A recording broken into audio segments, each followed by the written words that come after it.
I probably should have. We probably should have like geared up first, but it's fine. Cold open. That's all Cold we up, need. yeah. It's cold, cold open. It's fine. Introductions, I guess. Um, you guys know me if you listen, which I know not many people do. Actually, I'm pretty sure like the last several have gotten like 3 views, if any. That's okay. Easily my most viewed one is the first one, and that's just because I told people that it was happening, and they're like Mhm. the novelty of like somebody they know starting a podcast. They're like, Mhm. "Oh, that's cool," and they go and listen, and then never come back. Oh. What platform are we on? Are we on Spotify? It's YouTube. It's On YouTube. YouTube? Yeah. Okay. Well, because the last several, I went, like I said, live, Mhm. and I just like talk about stuff, but I'm still trying to figure out like how to do like a split screen kind of thing, so I can still see like the recording and the analytics and stuff and like the chat. Mhm. Not that anybody's in the chat, but Eventually, on we'll the get off there. chance. Which is why I have that other monitor over there, but I haven't figured out how to uh, combine them yet, and I haven't really had the time to spend working on it. Until now. Yeah.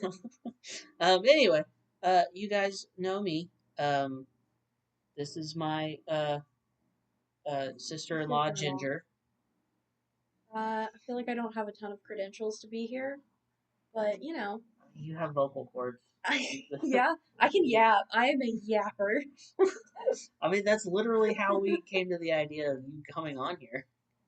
True that. Because we were talking at Thanksgiving and just having a really good conversation. And then, was it you or me that said we should do a podcast? You said it. You were like, you should come on the podcast. I think I was like, that's a because great I idea. I've always remember, wanted to be on a podcast. yeah, I think, yeah, it was something along the lines of like we should totally do a podcast. And then I remembered I have a podcast that I don't do much on. Um, but I've been talking to several people who wanted to come on, like um, Drew, the tattoo artist. I love Obviously, Drew. yeah, he would be. Me and him, we'd yap a lot. We'd get real into it. He's very knowledgeable about stuff that you're into. Yeah, he is. I think it would get interesting though because ideologically we're kind of opposed a little Mm-hmm.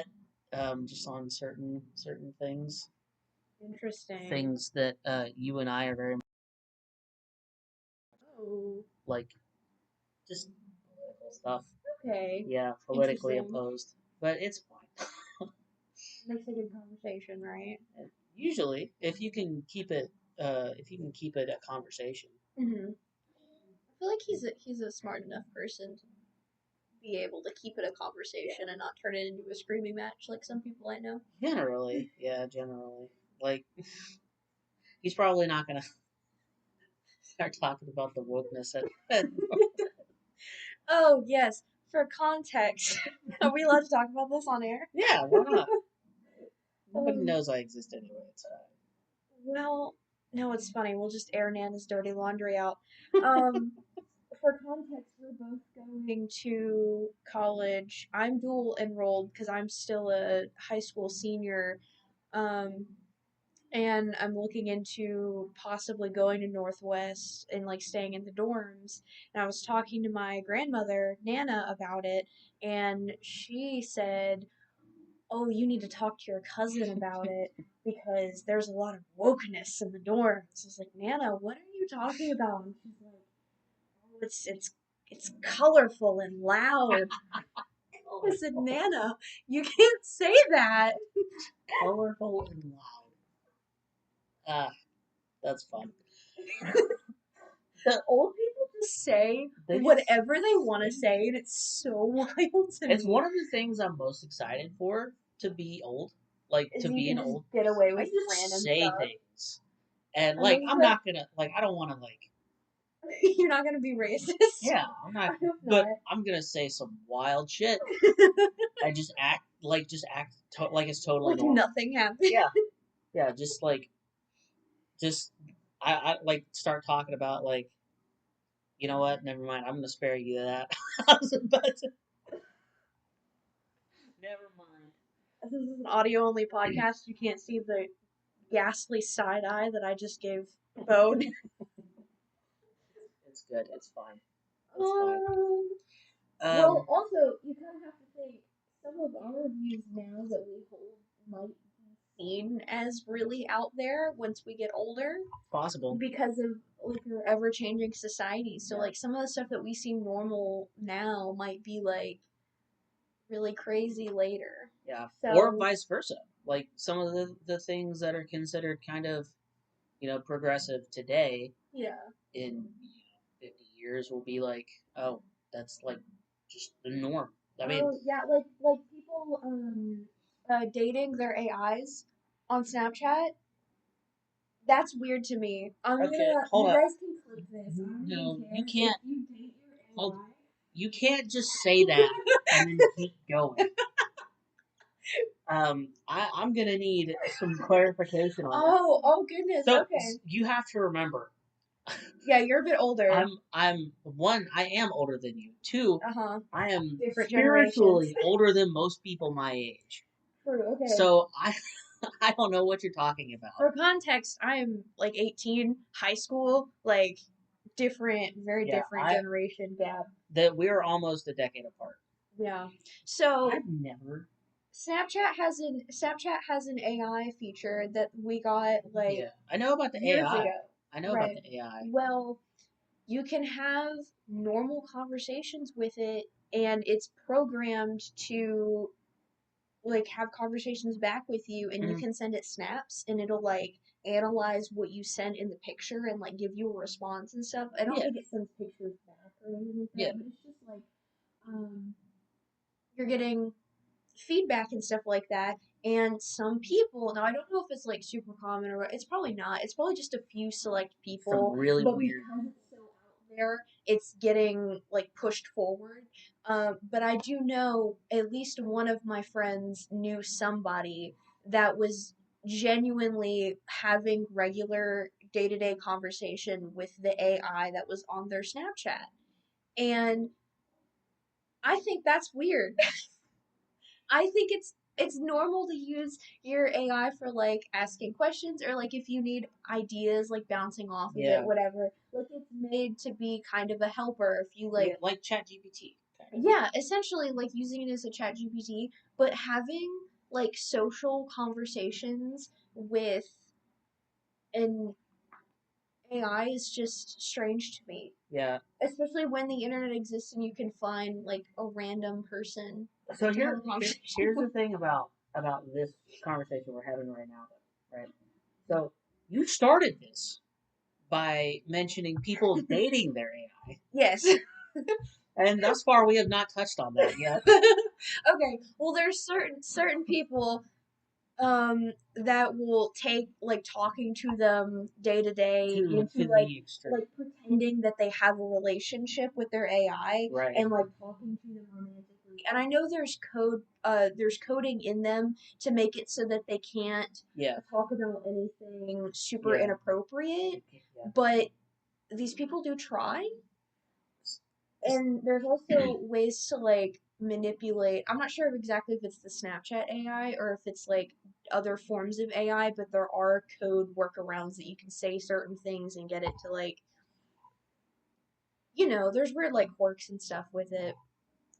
That is wild. Yeah, it's very strange. Sadly, not entirely surprising though. But like in the future, that could be a totally normal thing. Yeah. Your great grandchild could bring home an AI robot and be like, "This is my new boyfriend," and you're gonna be like, "Not in my house, it isn't." Yeah, And then everybody's gonna be like, "Oh my gosh, you're so I don't even know what the word for that would be. There are. You're so sheltered, great grandpa." I was about to make a joke that you totally would not get, but I'm gonna make it anyway. Okay. Some specific Dragon Ball fans are going to be some dreams are going to be fulfilled. Oh dear. Those who normally listen to this podcast will get that joke probably. Now I'm going to make it not funny by explaining it to you. Okay. No, So I need the context. in Dragon Ball Z, there is a character named Krillin, right? Krillin's kind of sad. most of the time. He's a great character, but he's like one of those like characters that just kind of gets dunked on all the time, just at large. And in one of the arcs of the show, there are androids who are like evil androids. One of them, Android 18, is a female. Was she hot? Um, uh, in Dragon Ball terms, yes. Krillin thought so. Okay. And elected not to destroy her to save the world because he had the hots for her. Oh, And Lord. they ended up like saving the world, and they turned the androids good and everything. But Krillin and this android got married and had a Oh, child. okay. So there are people who grew up with the show who Are had like romanticizing we'll say android love. related heavily with Krillin, Oh. who are going to be living their best lives in a decade or so. Well, hey, it's already starting I then. know. Get you a Snapchat account and start Yeah. having conversations with your AI then. Well, Fall in love. Elon's Tesla bots, they're if that goes anywhere, which I'm not wholly confident that it will, considering um, the company and who's running it. Oh, I hope not. I hope they stay good because I have stock in Tesla. Oh no. Should I pull out? I don't. Probably not. I don't know. They've I done don't pretty know. good for me so far. Yeah, I mean, obviously they're a successful company. It's Yeah. just Elon Musk, and He do be wildin'. he be do. Yes. um. I guess. Do we want to touch on the topic that we talked about, or do we just want to keep yapping and see if it leads us anywhere? I mean, we can touch briefly on it. I would just like to make a flat out statement. A lot of my education, like the rest of my generation, comes from TikTok. So I don't know if a lot of it's accurate. Yeah. Because I hope that a lot of people have done their own research, and like they have the news articles in the back. Um, I did not have time to properly research like I wanted to, but I listen to a lot of true crime. So any type of true crime stuff that pops up in the media, I pay more attention to. So that's why this case really caught my attention. And those of you who do watch know how seriously I take, spreading of false information and all of that. So whatever we get into, which if you haven't figured it out already, we are talking about the Luigi Mangione case.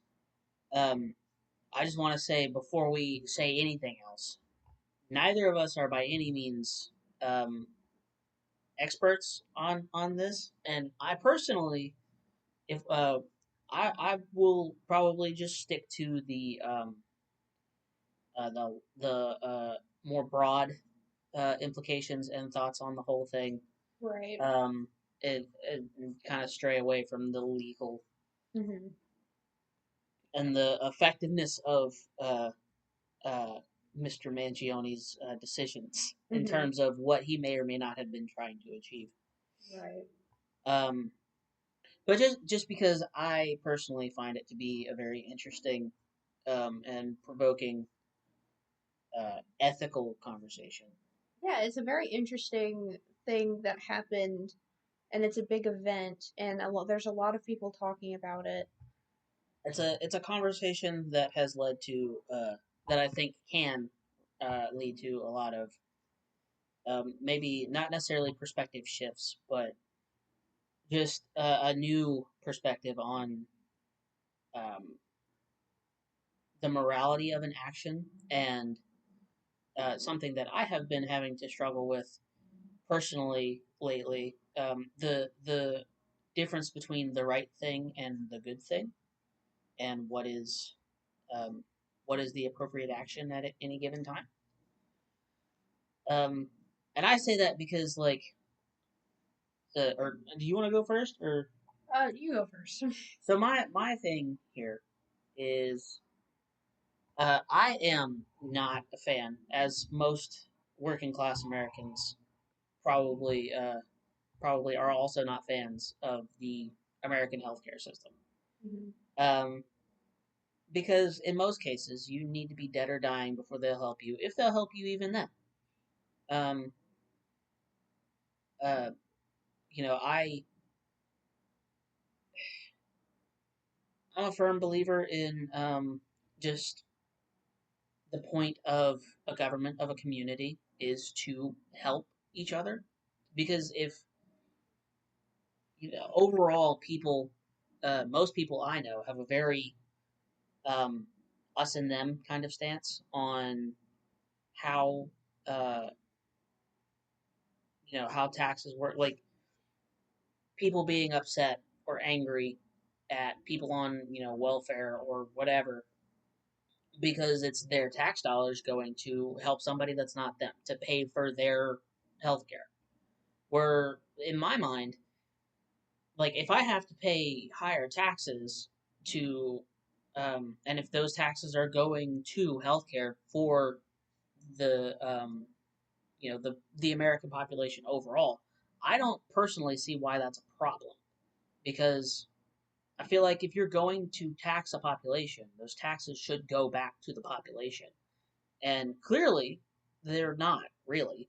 They're more going to, um, you know, like, the example I see a lot is um, how armed police forces are versus how armed teachers are, or doctors, hospitals. It's a large gap in most places. Um, but I say that to say that uh, the message that was sent in the event that took place. I'm not sure if I can just say the event. The message that was sent in the assassination uh, of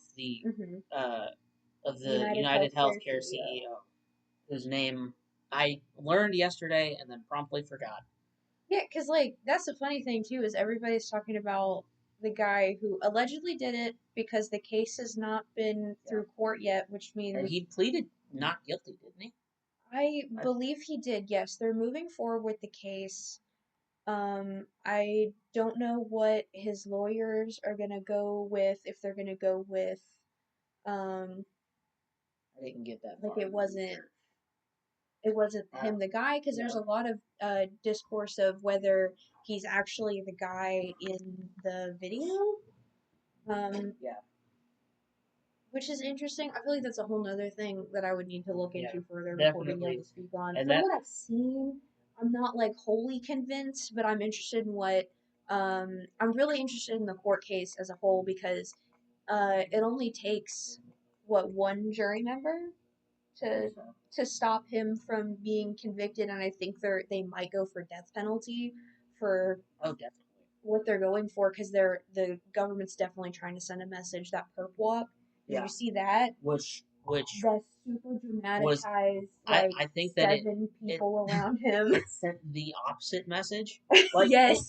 it galvanized everyone who was on his side. And the point that I was um, trying and failing to get to earlier was, like, the simple fact is, a man died, right? A man who had a family, a wife, a child, and that is tragic. Mm-hmm. Yeah, murder is wrong. However, the message that was sent in this man's murder is not one that I disagree with, right? And anyone, regardless of, you know, whether or not they have children, and as a father, it is a special kind of sympathy that I have for his family that I don't think you can have unless you have children, or, Right. Because at the end of the day, somebody did lose their dad. yes. And I don't know how old the kids are, but like you're still losing a part of your family, no matter what that person did.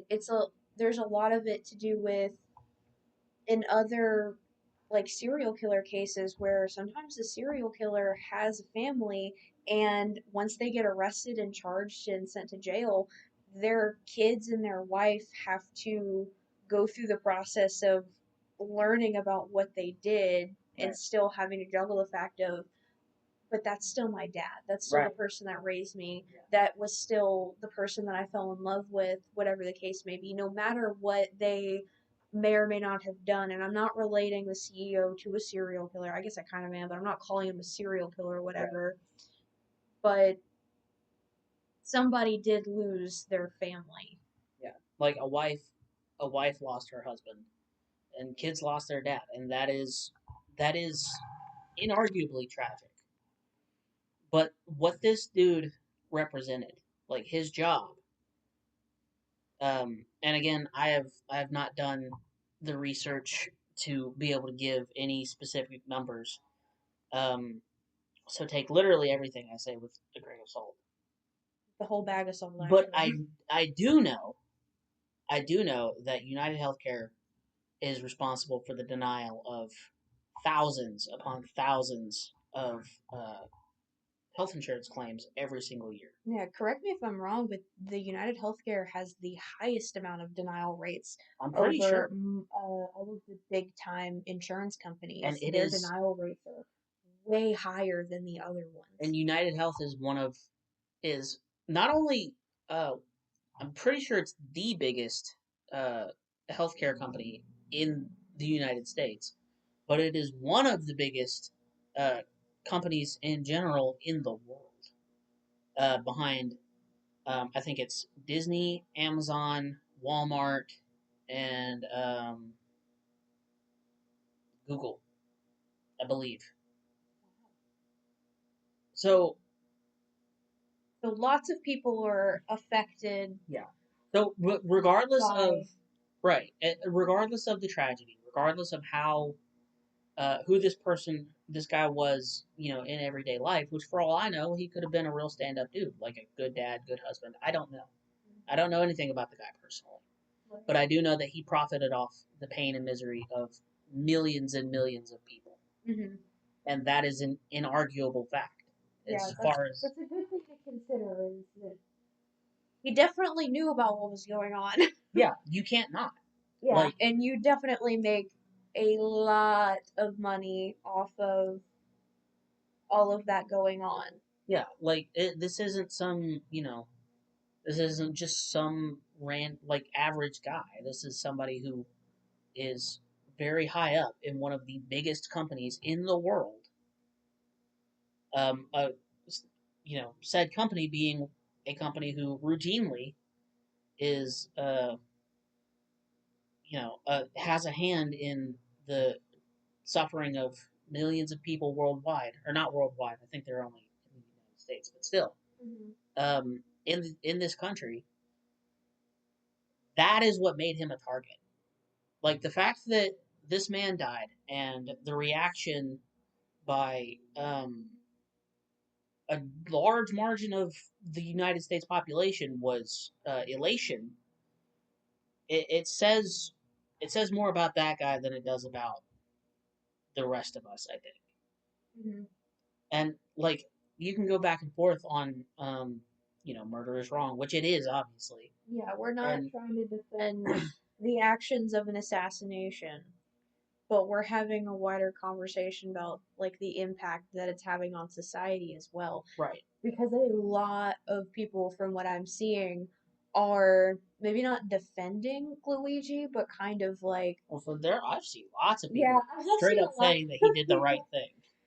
Yeah, I've also seen a lot of people romanticizing him, which is really funny because he is a good-looking guy, and the edits on TikTok are really funny, especially against the sound, the song "Mama, I'm in Love with a Criminal," and pictures of him from his Facebook and stuff. I love my generation; they're so goofy. They're witnessing some really crazy stuff, and they're like, let's make an edit of this guy. Let's be real, it's not just your generation, because when Jeffrey Dahmer was, or not Jeffrey Dahmer, or actually it probably was him it's too. It's probably every generation, there's a group of people that are gonna romanticize there were several of those people, when they were arrested, they were, young people. Letters? Yeah, fan letters to them, calling for their freedom for no other reason than because they were good looking and charismatic. Yep. And this is our grandparents' generation, Mhm. so it's It's just not probably just more widespread that we're yeah. seeing it on the internet Well, now yeah, because like it's that's pretty much everything I've seen a lot of it probably because algorithm whatever they're like you're young and you think he's cute and that and that potentially leads to a whole other conversation, which we could get into in a minute. But my my thought on the whole thing is the action I can't condone, but the message I can't ignore, right? Because do I think that this man's death will change anything? Probably not, if I'm being honest, because I don't think that he is high enough up for it to make a difference. But it does send a message, and it's a message worth listening to, if you ask me. Because seeing the way that um, CEOs and just general people at the head of corporations, and not even necessarily at the head of, but just higher up in corporations, um, these people have one goal, and that is profit. Right? Corporations' entire point of existing is to make profit, and that is not something that is a demonstrable fact. That is not something you can argue. Right? And United Health is a corporation. Their goal is profit, and in most cases, the best way to maximize profit is to deny these claims and not give these people what they're owed, what they're paying into, and to just let them suffer. Right? That is that's why life-saving medicines are like insulin are, last I checked anyway, upwards of $100, $200, 300 if I'm not it's mistaken. really expensive and to put that on the people who need that on a daily basis to survive Yeah. is insane because it's like you don't have another option. It's that or die. Yeah, literally. So it's bankruptcy or death. I can't tell you how many times I've seen people who were doing good in their life, only for something to happen that whether they had control over it or not. Um, something happened they needed care that they could not pay for, and either ended up living with something that was damn near debilitating for the rest of their life, or they end up in under mountains of debt. Their credit is ruined, and they can't get a car, they can't get an apartment, nothing. They're forced to live with roommates or their parents because You have to make that decision. yeah, because the country at large does not care, because the corporations that could help them don't, because it wouldn't make them money, and that is the point.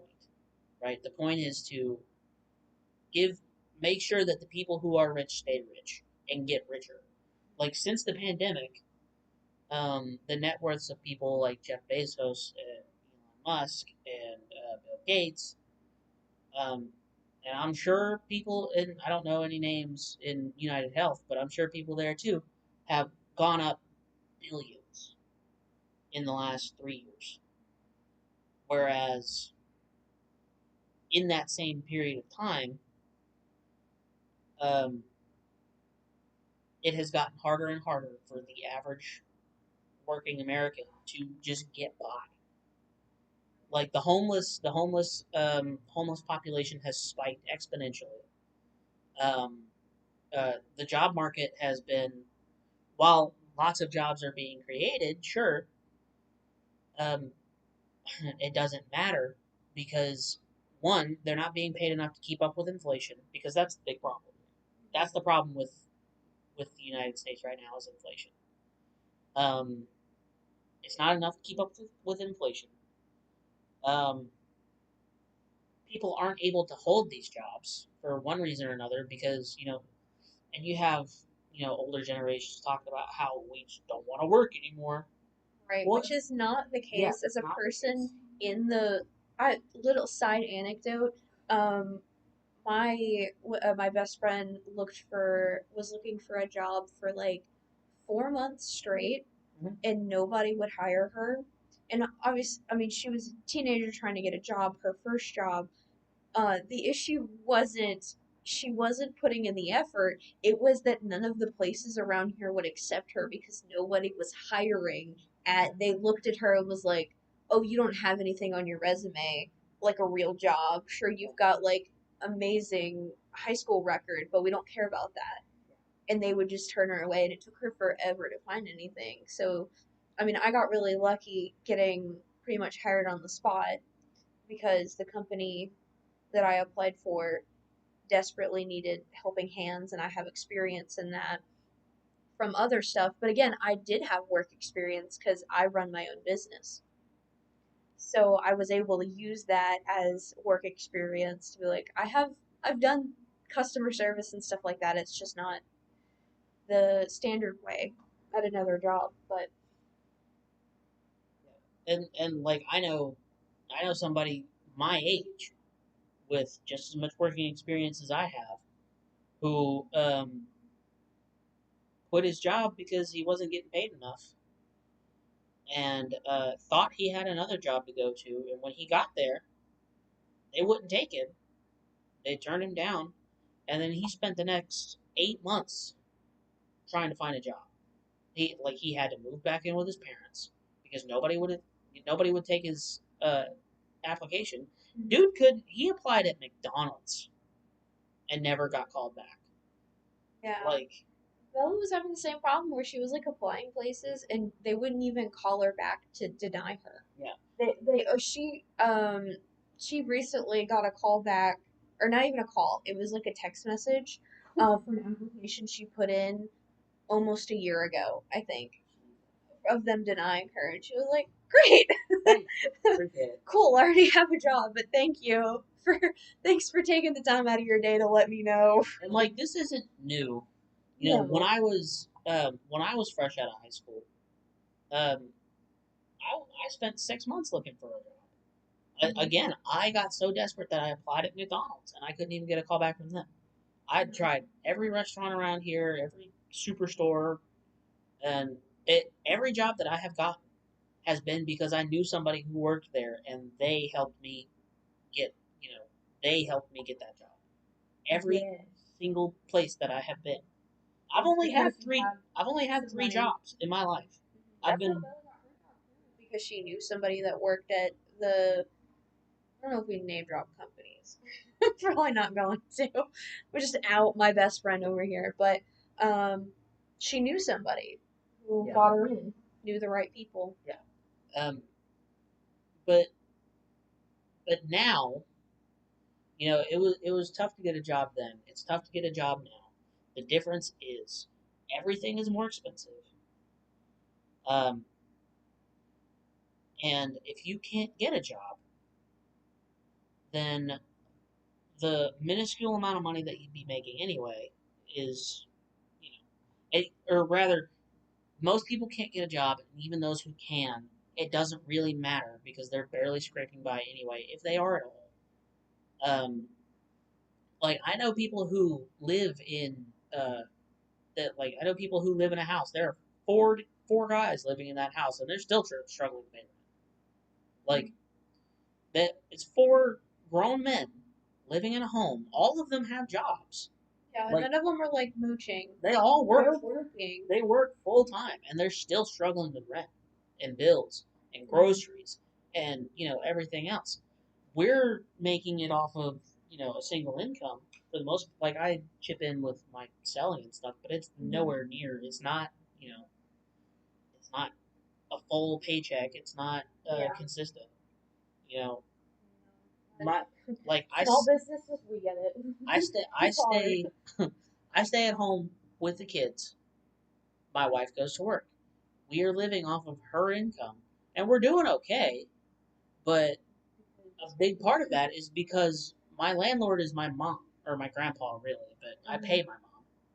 Like I'm in a 3-bedroom house for $800 a month, and we're still paycheck to paycheck some days, right? Like if rent was, what it would normally be for this place, which It'd be impossible would to be, keep that up. yeah, it would be incredibly difficult.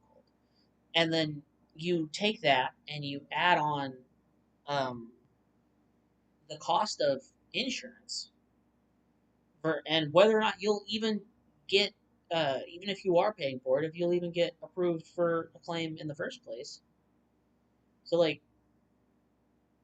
if you're already starving, or even if you're not starving, if you're already living paycheck to paycheck, and you have, like, when I was working, almost $100 coming out of every single paycheck to pay insurance that isn't even full coverage, then I get it. I'd want to, like, I've had my motto here lately was maybe the French had the right idea. Like let them eat cake. Um, how about you have some cake, asshole? I also want to bring up a point that we haven't touched on yet. How it's affecting doctors Mm-hmm. and how they treat people. Um, Another personal anecdote: I recently got diagnosed with uh, migraines with visual aura, so I lose parts of my vision that come along with like migraines. And I was having a conversation with my neurologist trying to figure out what they were going to treat me with. And she was like, I really don't want you on this type of medication because there's a group of medications for migraines. She's like, I don't want you on these because you have other health conditions that this could make worse. Because you're not supposed to take it with like high blood pressure, and I have anemia, which like spikes my heart rate all the time. And so, like, from a health standpoint, taking these would not be as good as taking this other medication. But this other medication is a name brand, which means your insurance will not want to cover it. And so she was like, she basically told me, I'm going to try to fight the insurance company on it to try to, like, prove to them that you do need this and you can't use the other ones because it might make you sicker or it'll mess with your heart and maybe cause like other issues. Um, but there's no promise that they'll do because of course immediately they denied the first claim. So they have like little coupon cards for like name brand medication. So I was able to get my first dose for free with the little coupon code. But after that, if she can't fight the insurance company and convince them that I need this, I'll either be without medication or have to try the medication that's not the best choice for me because of a company that just decided, nah, she doesn't need this without like any type of medical knowledge about it. They're just pressing buttons and stuff. And it's affecting how doctors are treating their patients because she knows that that other medication is not the best in this situation. It's not just, oh, it's not like picking out a great value Right. versus the name brand. Yeah. It's It's literally it's if I give you this other thing, it's not in what in my best medical knowledge is going to be good for you. right. And it's our insurance saying, well, Right. too bad. Yeah. Those policies hamper doctors' abilities to take care of their patients, like actively. Like my wife, your sister, got diagnosed with Crohn's disease this year, and um, we didn't have, still don't have, or at least won't until the start of the year, health insurance. We finally did. I don't know if she told you about that. She did. She was very excited about it. Yeah, we both are. Starts up in January. Yeah, through the Affordable Health Care Act. But up until this happened 2 weeks ago. Um, but over the summer, she got diagnosed with Crohn's disease, and telling her doctor like, "Hey, I can't, I can't afford all these medications. I don't have health insurance because I can't afford health insurance. And her job doesn't provide health insurance. So she's like, what are my options? What can I do to try to abate this without, you know, paying through the nose to. Yeah, because you really can't buy medications out of pocket. Yeah, It's not feasible. Nothing. At least none of mine that I know of I could possibly handle the price of without using insurance. Yeah. But so her doctors started, bending over backwards trying to get her on medical trials because that was the only way for her to get medication uh, that that she needed without having to pay for without having to pay an arm and a leg for it on a. And this is on a regular basis. That Crohn's is something that does not go away. This is something she will live with chronic for the rest of her life. Right. And those medications are not cheap at all. And they're also not really negotiable. Like this isn't something that's like, she'll be able to get through it. It's debilitating. Yeah, especially as she gets older. Like right now, it's not that bad yet. And and that kind of stuff also puts you out of work. Yeah. It took her out of work she was in the hospital for 5 days. Yes, she was hospitalized twice for a while, multiple occasions. Like over the summer, and because the pain was so bad, and she was bleeding internally, that she couldn't walk, and she couldn't do anything. So she ended up in the hospital, like I said, for 5 days at a time, twice within like 2 weeks of each other, and that was how we came to get that diagnosis. Right. And it hasn't flared up that bad since. But she knows what it is now. Right, she knows what it is. She knows what to avoid. Yeah, and you can and she has been another thing trying to get diagnosis. Exactly. Insane. She's been given other medication, like smaller ones, to help abate in the meantime, and those have helped. Like it helped, bring the inflammation down, and but when it inevitably does flare up again, and she is again debilitated because of this excruciating pain that she can't do anything about without this medication. What then, right?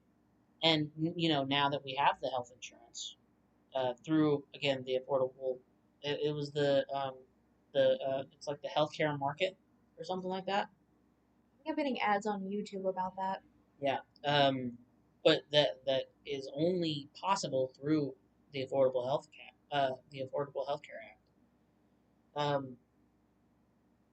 We now have the possibility of being able to get this medication if we need it, and she got accepted into that trial, that clinical trial. So, but even that, it's a trial. It's not like it's not gonna last forever either. Yeah. It's not like a guarantee for the rest of your life. It's like however long the trial goes on. Right. And so, I get my bottom line here is like I'm not comfortable with labeling Luigi or whoever did it if it wasn't him, which there's still a lot of back and forth on that. I don't know. I'm a little more convinced that it might be him, but if it's not, regardless of who it was, I'm not comfortable labeling them a hero because again, murder is wrong. And this man was taken from his wife and children. The message that it sends, the reason that it was done, I cannot disagree with. It is one of those cases where the right thing isn't necessarily the good thing. And I don't know, given the current climate of corporate America and where we are right now, I don't know that there could have been another way for that message to be conveyed. Unfortunately, and the fact that this is where we are, and people are are literally celebrating in the streets over the death of a human being because that human being made his profit off of the suffering of billions of people in our country. You know, It's a really weird climate that we're in right now. Yeah. As like a people as a whole. Like it's really weird. This is either going to end up being nothing, right? It's going to end up being just another step along the way to wherever we're going, because we're going somewhere. Mm-hmm. Something's gonna happen, something big, soon. I don't know. It might be in the next year. It might be in the next 5 or 10. But this country's going somewhere, and it's going somewhere fast. And I don't know if that's a good place or a bad place, but we'll find out sooner rather than later. I'm thinking. But it's like that. It's that Dave Chappelle skit. It's like, you know what? I don't think he did it. But even if he did do it, you know what I mean? Like, it's just a matter of, it's what it means. I think what's more important than the fact that it happened is what it means and what it means going forward. Because this very well could be the Franz Ferdinand uh, of this political generation. Who knows? Who knows? This could be the start of something of a real honest to God class war. And if it is, things are gonna get real ugly real fast. Which is really scary because I'm about to have to like move out and go to college and stuff. So if everybody could like calm down. Yeah. Right. I think we've lived through enough historical moments in the last 5 years. Like, think about what has happened in the last 5 years. Like, even further back than that. But like, just the last 5 years, what is that like? There's been a global pandemic. Mm-hmm. There has been, not one but two, massive elections. There has been an attempt at a coup, like a straight up insurrection. In the, when everybody broke into January 6th, 2021. I remember watching that on the news and being like, what? Yeah. What is this world that we're in? It didn't look real. No. Like, it looked like something from the dystopian novels that I used to read in middle school. I think there were, 3 assassination attempts on Trump this year? A lot. During his election campaigns. Mm-hmm. He got reelected. It's just, and then now this. Mm-hmm. It feels like it's just one thing after another, and it's back to back to back to back to back, and that's not necessarily a new thing because history happens every day, but it's just the fact that these events are so big and so widely quote unquote televised because of the internet. Mm-hmm. that the impact that they have has been amplified. Like, something me and my cousin were talking about yesterday. Like, these politicians and American politics is just professional wrestling now. Like, that's all it is. These guys are WWE superstars. Like, I was at Books a Million the other day, and I saw two coloring books. Right, there was a Donald Trump coloring book and a Kamala Harris coloring book, and they were right next to each other. Coloring books. Coloring books is wild. Were they like adult coloring books or like kids coloring books? Were they super detailed? Yeah, they were like Kamala Harris, the official coloring book. Like those nice ones, like what we have in there. Yeah. Those adult color, like yeah. That's funny because I was thinking, you know how like adult coloring books a lot of the times they have like basic designs, but then the basic designs have like a bunch of Yeah. really complicated designs inlaid into it so that you could like color. Yeah. That's what I'm imagining overlaid over Kamala Well, Harris's face. it was literally just photos of them that had been just like drawn real simply Yeah. to be put in a coloring book. That's Wow. like it was. The merch I is crazy. I was exactly merch. There Merch is was wild. presidential merch. Like what the hell? For somebody like JFK, who decades later became like this pop culture icon because he was assassinated. He had the voice and that's one thing. Abraham Lincoln, Washington, all Yeah. Because that's like decades. history. Yeah, decades later, the fact that they're historical figures, Mm-hmm. Whatever. Because history creates monuments out of men, right? But the fact that these are people who are alive now, who just got elected, like who were, who were just having their campaigns. What the hell? It's so strange. like, like political culture has fast tracked the deification of these people and these figures to the point where usually these people are like whatever. Their celebrity comes after they are no longer relevant, after they are like whether they're dead or they're just not in office anymore. In most cases, because they're dead. Yeah. But like it was the same. It really started with Barack Obama, which for him it's slightly different because he was the first black president. He was the first president that I can remember that to my knowledge who um, no, that's not true. I think George W. had 2 terms back to back. I could be wrong about that. I was very young at the time, and I have not kept up on my presidential history.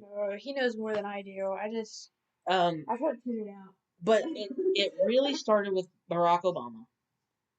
Um, but it has since been just amplified. I feel like because now you have people who aren't even the president. Like Kamala was never the president. She's not the first woman to run. She's not the first person of color to run. I think she is the first woman of color to run, but it's like it's semantics at that point. Yeah. Like she didn't win. She was VP, which is a ceremonial position at best. Like VP doesn't matter unless the president dies. You know what I mean? It's just yeah. But I don't know, man. Just treating these people as if they are like your heroes. It's like people forgot that politicians don't have your best interest at heart because none of them do. Like, and like I will say like I'm not sitting here saying that every politician is like a villain or a bad person, but at the end of the day, they're not looking at your regular Joe Schmo on the street. They're looking at the overall, right?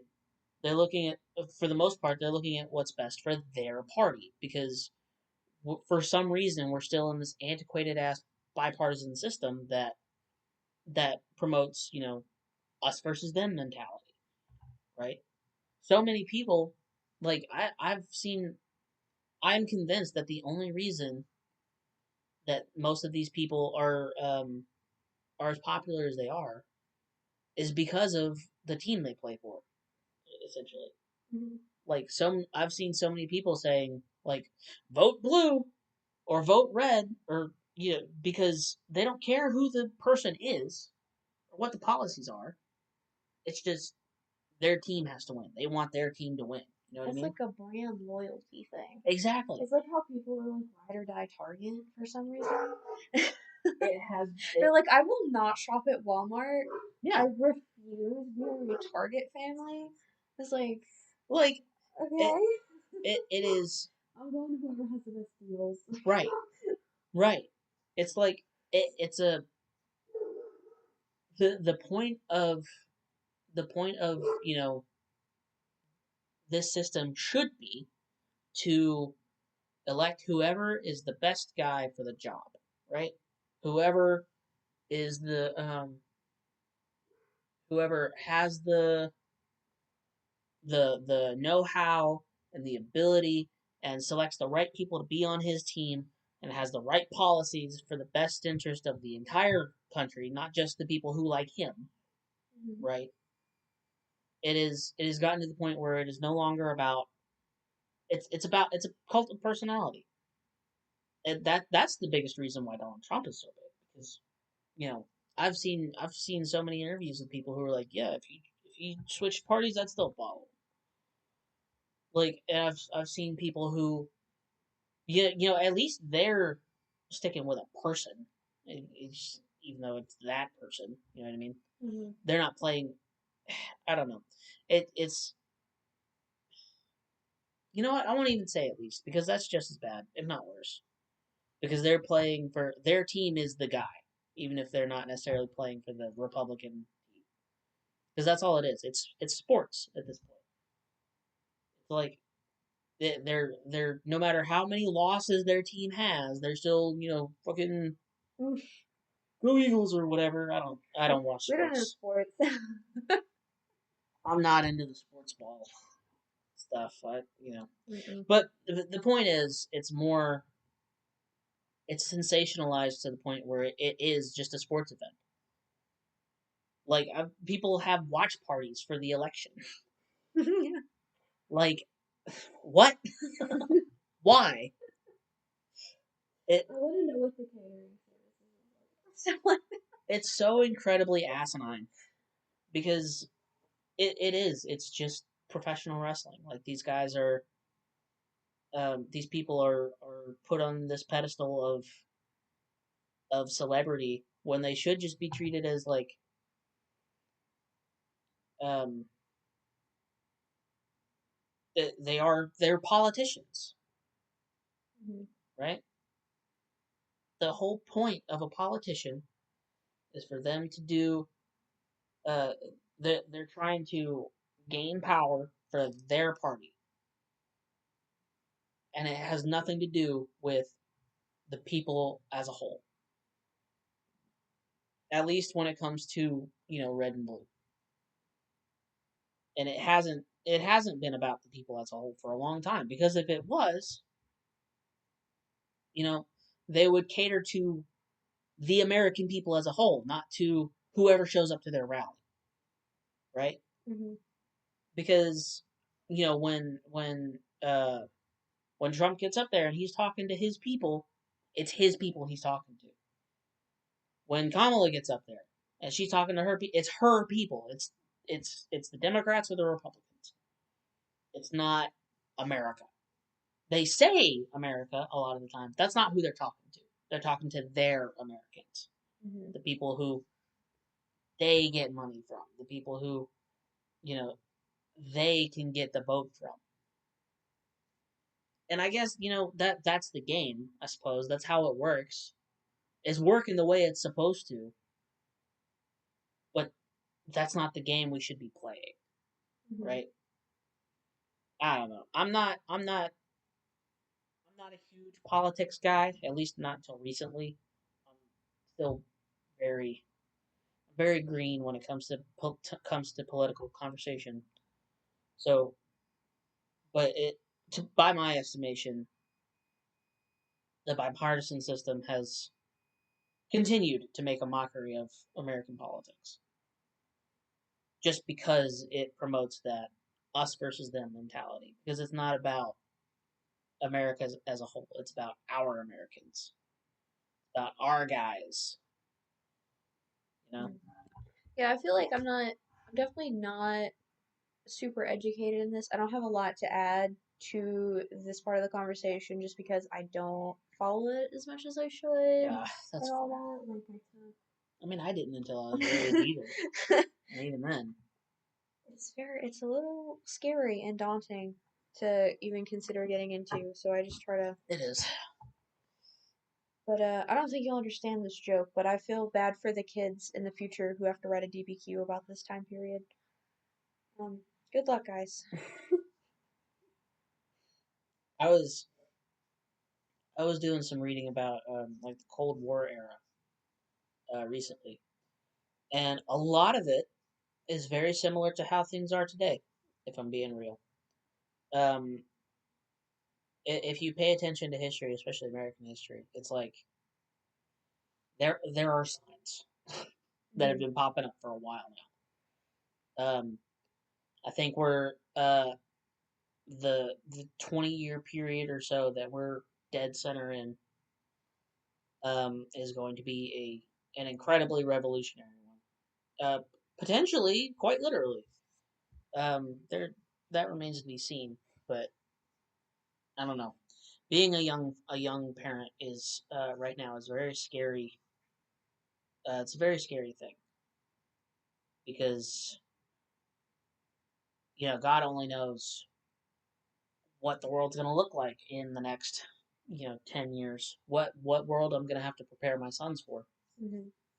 Um, so yeah, because like right now it changes so frequently.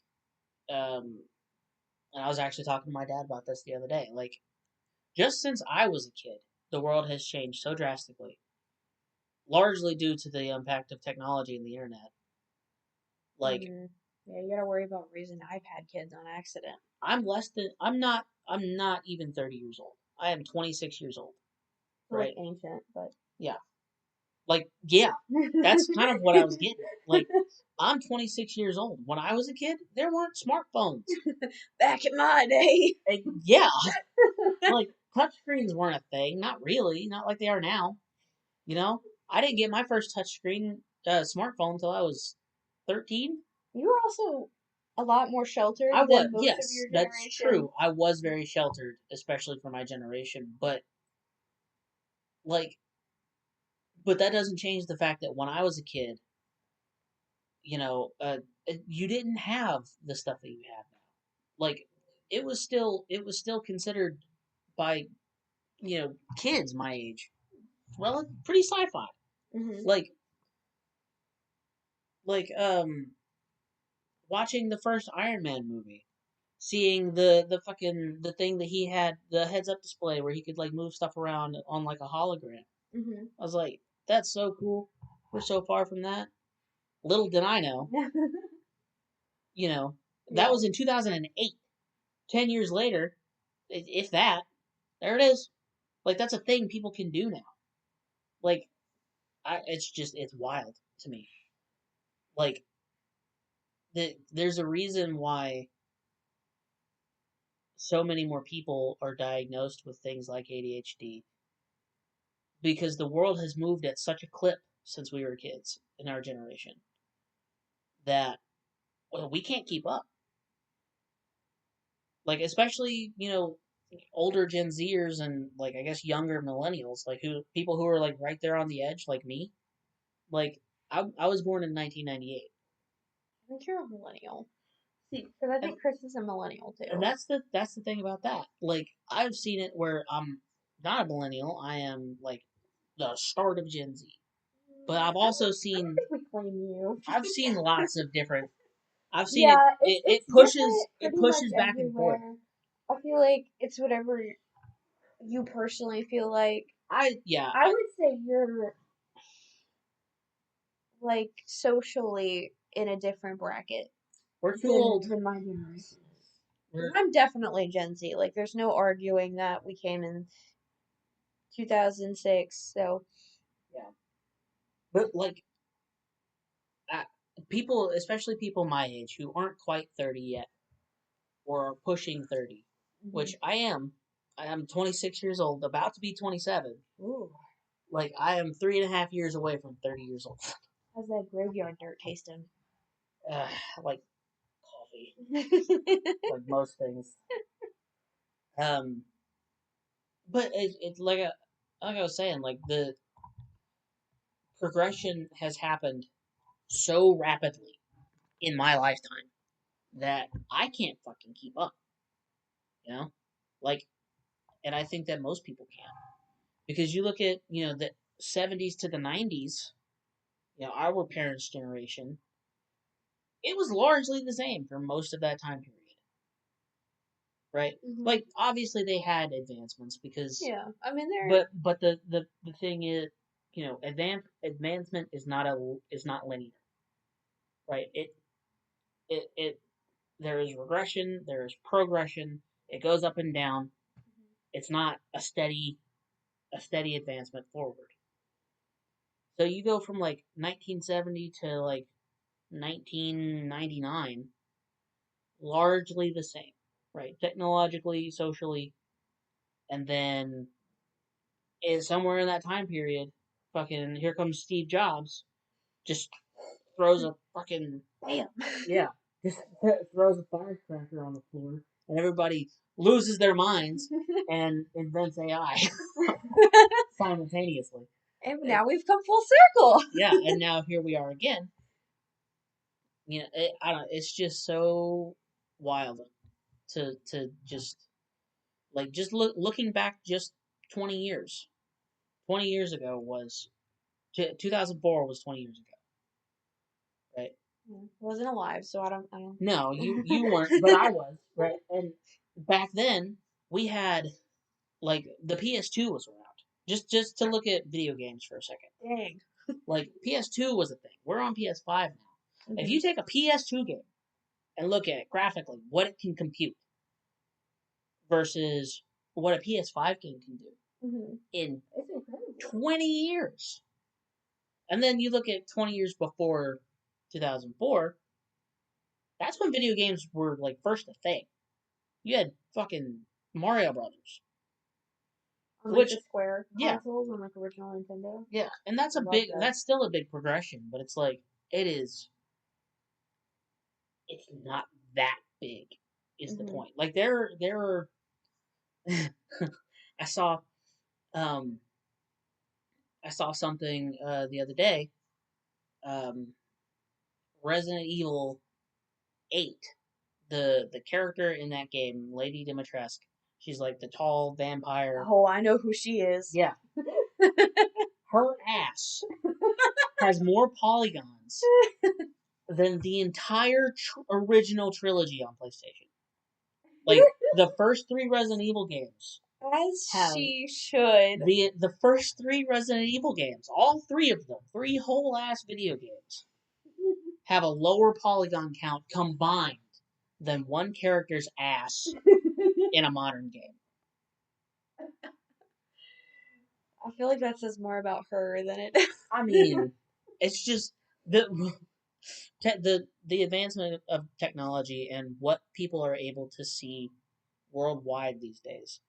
Like the fact that, what's happening in Ukraine and Gaza right now, we can see everything. And that's not something that generations before us had. Like World War II was the first televised, like the first filmed war, and that really gave people an idea of what it looked like. But that was on television. That was if you caught it, right? And it was limited because it was, choppy. It was not in color. There was no audio. Now, we can see it as if we're there, right? And obviously, it's not the same. Watching it on your phone screen is not the same as being there. That's not what I'm trying to say.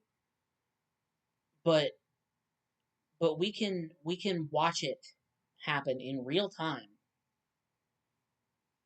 with a clarity that no generation before has been able to, and that does something to a generation of people. When you can see the entire world in the palm of your hand, what does that mean for a generation of people, especially if they don't? Like the ability. I'm having trouble articulating my thoughts here, but it's like the whole misinformation thing. Like, misinformation travels so much quicker now than it used to, because real information is just as accessible as real information, if not more so. Like, you have people going around talking about how the pyramids of Giza are fucking electrical factories or something. It's a thing. People talk about that. Yeah, it's a whole thing. Okay. Like, you have that, You have those people out there saying that, and they can say it to anybody, literally anybody. They can get on their phone and just put that out there. And I'm getting on something of a soapbox now. I feel like we've been on a soapbox for Yeah. like 30 minutes. if not more. I'm ranting now, but yeah, Luigi. Luigi indeed. Ah, man. Perspective is a hell of a thing. I think is the biggest takeaway from what I've been trying to say this whole time. Perspective is important. Get you some. You have anything to add? Not really. I was talking to my friend Parker, who I went ghost hunting with last night, and they were like, "You should get me on the podcast." At this point, because we could talk about ghost hunting. At this point, I'll talk to anybody about anything. I'll be like Joe Rogan for people that think. That's mean. That's meaner than I intended it to be. But that was a wild take. Somebody clip that. Somebody will. I'm sure once I get big enough for people to care. You're gonna have to delete the first couple of videos when you get big. No. I even like Joe Rogan, but I don't know anything about the guy. I'm not gonna lie. I used to anyway. We won't get into that. It's fine. But yeah. How's about that weather we're having? It's way too warm for December. I had my windows down. Damn. On the way here. Apparently tomorrow will be about the last day of that, and it's gonna get colder and wetter from there. Lovely. Yeah. Dude, I couldn't even see outside the window last night. It was raining so hard. Oh my god. Like the window above the table up there. It was scary. Like it was just gray. It was like static. I was like, Jesus Christ. I drove home in that. Yeah, I was at my grandmother's and I drove home after like a Christmas dinner and it was coming down in sheets. I was talking to somebody who one of our friends who works at Papa John's. He was delivering last night. Oh my god. It's like how why? Apparently, like all of 51 was underwater. It was bad. It was bad and loud. Yeah, I bet. I was kind of in my own little world last night, so it was. I wasn't largely aware, but yeah, I knew it was bad. But the boys, there was a little bit of a lull in the middle, and that's when they left. I didn't want them to get stuck here because it didn't let up until like 8 o'clock. And then it got bad again, kind of, and then it disappeared because I was at the school, ghost hunting during that, so that was kind of fun actually. Wait, so the high school? No, we went to Walls Elementary. Ah, okay. Because we have. Yeah, I can imagine that place is haunted as hell. I've been there one time and it freaked me out. It was crazy. It felt like a prison. Yeah, very like the vibes are. It's hard to explain because I never went there. I didn't either. But going in there afterward and after hearing all the stories too, it's I didn't know those stories. Well, there's like a lot of stuff happens there. From the teachers even, are having experiences and stuff like that. So we're like, I mean, we have like amateur ghost hunting equipment from Amazon. We're just like goofing around mostly trying to see what we can get. Something did happen though. There was like a huge bang. Like something fell over or something exploded. I don't know. We have it on recording. I don't have it with me, but Parker has it because we were recording all of the different sessions that we were doing. And it was really strange, and I can't explain it because.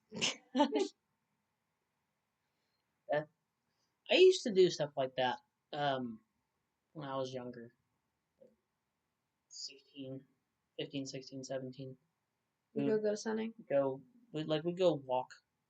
Like we mostly did it in like the woods. Or just wherever we could get to, or we did it in our own house because we were convinced that our house was haunted. Not here. Can I help you? I'll update you later. Go away. Yes, go away. Hold on. I'm having some weird stuff happen right now. Okay, we'll edit it out. Stuff popping up on my computer. It's fine. There's a certain level of jank that I need to maintain in this podcast. Real. Yeah, it's fine. Yeah. Oh, you got anything else you want to talk about? Not that I can think of. I was supposed to come more prepared, but I did not. It's fine. Life happens. It's fine. It does. It does indeed. I've ranted for about an hour now. Yeah, I feel like I could have been gone from the podcast for like 30 minutes. And... You know what? It's my show. All right. It is your show. I can talk as much as I want. It is cool having a guest though. It's very different. I'm the first guest, right? Yes, you will. Hopefully not the last, but we'll see. Probably not. We'll bring Parker on next with me, and we'll talk about our ghost hunting experiences. Because I think we're gonna go back tomorrow night. That'd be cool. See if we can get something crazier. I would not. We'll have like IRL recordings and stuff we can put in. I'll just let you guys talk, and I'll just sit back here and just nod, stroke my beard. Do you not believe in ghosts? Okay, here's a whole nother thing. Oh no. So, I believe. Short answer, yes, I do. Mm-hmm. I don't know what they are. Yeah. I don't know if they're spirits of people, or if they're like something more otherworldly. I don't know. So I am somebody who is I am very worldly. I'm a very worldly person. I believe in what science tells us, what we can see, but I also understand that there are things that we can't explain. Um, like I don't consider myself Christian, but I'm not atheist either. Like I believe there is something. I also believe that it would be incredibly arrogant of me to think that I could come close to understanding something like that. Mm-hmm. And I think it is an illustration of the hubris of man as a whole to think that they do. You know, I think that Christianity and just religion as a whole is a demonstration of that. But ghosts in general, like I've seen stuff that I believe are ghosts. Mm-hmm. I've seen things that like make me think that maybe they are, the souls or spirits of people who are just stuck here. Maybe there is another plane of existence that we don't wholly understand. I don't know. Like I said, I believe that there is something. I don't know what it is. I don't know what they are, but I believe it's something. Yeah. So yeah, I believe. That's good. I think you could say that I believe in ghosts. I want to believe in ghosts. That's kind of why I do, like when we were playing around with the ghost equipment and stuff like that, is to see if we can get evidence, because I would like to see more things that I can't explain before being fully like, yes, I believe. I do think there's some types of like energies, something that we don't understand fully, that can manipulate the real world in ways that we don't understand.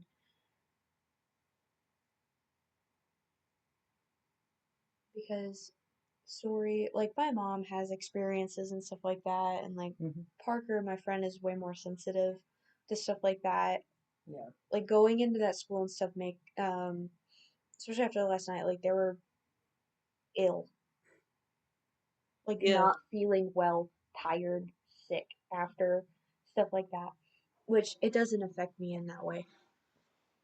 Yeah, I don't understand that part either. Like my dad and where he lives, there are so many ghost stories out there. People like seeing things, and like he's told me all kinds of stories. Like he told me that like my grandmother's house is haunted. That's what he tells me. He says that there's a ghost that lives in there's a pantry that they no longer use. It's just kind of closed and covered. And it's not like malevolent. but it's there, and they just leave it alone. That's her space. Yeah, that's how they describe it, and it would track because it is the kind of place that you typically would have a ghost in because the house is old, like 1830s is when it was built, or Definitely when haunted. the main part of it was built, and that main part used to be like it was used as a hospital during the Civil War. Like that Oh, yeah. area where my dad lives in West Virginia. West Virginia was formed by the Civil War, right? Mm-hmm. And that area, those it was very active. Like the war was very active in that area.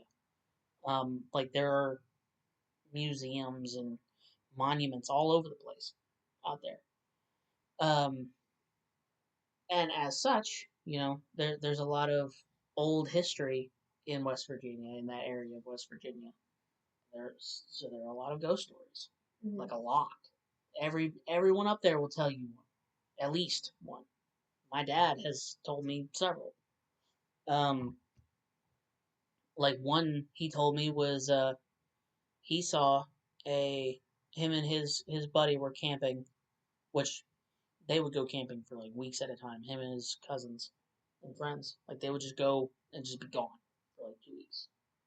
Oh, thank you. But like on the river, and just running the river.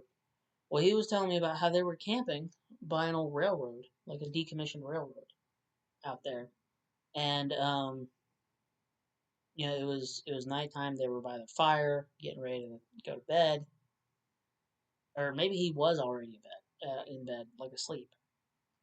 And regardless of what circumstances were, he looked up, and there was a caravan going, just following the railroad. Oh. And that's the story he tells me. Now, he may have been on shrooms. I don't know. It was the 80s. But almost everybody up there, like young and old, like my grandmother, great grandmother, has told me ghost stories when she was a kid, and when she was older, like had kids of her own. Um, so like I think that there's something to it. I don't know. Again, I don't know what it is, but I think it's something. Yeah, I feel like there's too many phenomenons that haven't been able to be explained to have it not be something. Yeah. Because there's a lot of evidence.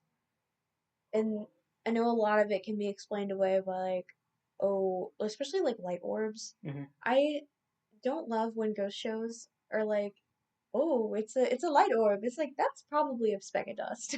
Yeah. Like I love you guys, but let's not jump to conclusions here. Yeah. Now there are very specific things that I'll accept as evidence when it comes to ghosts and stuff. So I don't watch a lot of those shows because most of the I time. love it just because it's entertaining. Yeah. Like Sam and Colby fan here, I love watching them. Even if sometimes I think a bit of it's probably dramatized because it is, I mean, they're making content Mm-hmm. on YouTube and it is their job. And if you don't get a whole ton of content somewhere, you might try to, like, I don't know. I just don't know for sure. Maybe they are just happening to get all of this stuff places. Because they have talked about also they go a lot of places where they get nothing and they have to Yeah. scrap the whole video. Yeah. So I'm not saying, oh, they're completely fake or whatever. I believe a lot of it's real because if we made a video out of what we caught just last night and the time before that we went, we would have a pretty good video. Like it would be, we caught stuff whether it could be explained away by old building. Mm-hmm. Stuff is falling Yeah. on, making random noises and stuff like that. Um, we did get really interesting results on the Estes method. Are you familiar with that one? Mm-hmm. Um, so that was interesting. But I don't know if it's enough to convince me that it's really like a person talking to me. I don't know. That's why I want to go investigate more. Which one is the Estes method? Is that the one where you like you have the headphones in Hmm. and one person is talking Yeah. to the spirit and the other one responds with what they hear? But Is it that one? so you got your headphones plugged into a spirit box, Yeah. and the spirit box isn't flipping through Yeah. the radio Okay. Yeah. channels. It's very loud and Mhm. obnoxious. And you're not supposed to be able to hear the other person Yeah. that's talking Yeah. through the Yeah. Yeah. headphones. You're Okay. supposed to like go into a trance, Yep. kind of, and be easier to communicate with the spirit with and You stuff ever like that. watch Ghost Files I have not. with We were a Ghost Adventures family growing up. Well, this is relatively new. It's Oh, really? so it came from it was the Unsolved guys who they used to be at BuzzFeed. A BuzzFeed Unsolved? Yes. Oh my gosh, They I left love them. BuzzFeed. They're so They funny. started their own company, and they started History Files and Ghost Files because they used to have Oh, I need to unsolved watch that. supernatural and unsolved true crime. Mhm. Well, when they started Watcher, they had History Files and Ghost Files, and it's the same thing. Mhm. But they go to these places and they watch, find all the stuff, and they go over the history of it all. It's the exact Sign me up because same I'm thing. a huge fan of true Yeah, crime as well. it's Ryan Vergara and And Shane Madej. Shane. Ryan and Shane, they are some of the funniest people on the They're internet. I swear to so God, funny. they're so funny. But actually, I think they just wrapped up their third season of Ghost Files Oh because wow, so they must have switched for a while yeah, then. they started Why Watcher. they left BuzzFeed? Probably the same reason everybody else did. Lots of Oh, people like the Try Guys left BuzzFeed. really? Well, the Yes, Try Guys kind of fell apart, didn't they? a little bit. Like they're Didn't still something making happen to one of them? one of them they got they got caught cheating on their wife. The guy Oh. who's like obsessed with his wife, like that was his character. Oh He got no. caught cheating on his wife with somebody else who works at the company. Oh, scandalous. Because they started like the Try Guys, they started their own company, back in like 2018. I mean, that's like the thing to do, right? Is Yeah. franchise. Um, and then Eugene recently, I think, announced his departure from the company. So now it's not even called Try Guys anymore. It's called something else. So But you can't really. it's just It's not Try Guys. You got two guys left. it's just Keith and Zach, and they have other guys. Like it's more than just them in the company now. But I think they're called like Second Try or something like that now. Oh, that's sad. I haven't kept That's up. a funny name Yeah, though. I haven't kept up with them in a while. Second try. But yeah, like Ryan, Shane, um the other guy. I can't remember his name now. He was in the other show. Did you ever try Worth It? Or did you ever watch Worth It on BuzzFeed? I don't think so. It was where they go. It's these two guys. I cannot remember their names, and I watched every single episode of Worth It. I I'm found bad with them. names I too. found them before I found Unsolved, but it's a food show, and they would go to different like each episode would be focused on a certain kind of thing, like steak or pizza or whatever, and they go to three different restaurants at drastically different price points. Like it'd be like a $5 burger and a like $80 burger. I love videos like that. Yeah, and they'd like compare and contrast. I Like love living vicariously through them because I'm never gonna be able to afford an that $80 burger. that show is what made me what little bit of a foodie I am. Like it is what made me interested in food. And then I, joined your family, and everybody in your family is a fucking cook. Yeah, we are. And I ended up like that plus meeting you guys is the reason why I cook as much as I do. Now, but like those guys and the Unsolved guys and a couple other people, they made Watcher, and they're on YouTube. They've been going for 3 years now, something like that, 3 4 years. Well, good for them. That's cool. Yeah, Shane and Ryan have like three different shows on that channel. Like there's one called Too Many Spirits where they get drunk and read ghost stories. I think I've seen a clip from that. There's one. That sounds familiar. There's one where it's just called Are You Scared, where they just read scary stories and comment on it. Like it's usually Ryan reading the story and Shane being a smartass. And then they have the Ghost Files and History Files. It's really cool. And they just go over like history, like mysteries, like historical mysteries, and like try to figure out what it was, like what happened. Mm-hmm. Oh, and then there's also that one with the Muppet guy. He's a history professor. He's called the professor. I can't remember what it's called now. It's really funny, but With he's the just Muppet? yeah. It's Ryan. Or not Ryan. Shane has a puppet, and he a puppet called the professor. He's a history professor, and Okay. Shane like he tells a history story, and it's like a game show, and it's Shane, Ryan, and then a guest, and they like have to guess like they have to answer questions and stuff on the show, and they earn jelly beans, and it's usually just the professor shitting on Ryan the whole time. It's really funny, and you should watch it. That does sound amusing. Um, but yeah, uh, check those guys. Check that. It's called Watcher. I That's will. the It channel. sounds amusing. They have all kinds of stuff on there. You should definitely check it out. A little variety channel. Yeah, it's like BuzzFeed, but apparently not as toxic. That's positive. Yeah, that's good. Um, that sounded like somebody just pulled up. Who is rolling up to the I house? do not know. I feel like you should know. You live here. Yeah, I'm a But yeah, I'm a pause. okay, we're back. We are indeed. It was not a car door. I think it was just my stupid dog kicking the front door, which he shouldn't have been in the front yard in the first place. Dogs are dogs. Especially ours. They're so They are. Like, Toy is probably the smartest creature in this house. Wow, you think she's smarter than you and Krista? Probably. Well, me anyway. It's probably so. I'm feeling your wife. Here's what I think. I think it's Joy, then Krista, then Toy, then me, then Miles, then Gus. Actually, I think Gus might be smarter than Miles. I think Gus might be up there with Toy. Wow. I hope I you don't guys know. are listening to this in the future. We're not. Gus and Miles. Look, Gus scares me. Okay. I think he's a lot of like me. Yeah, that's what your He mom got a says. lot of stuff That's what your mom from says. our.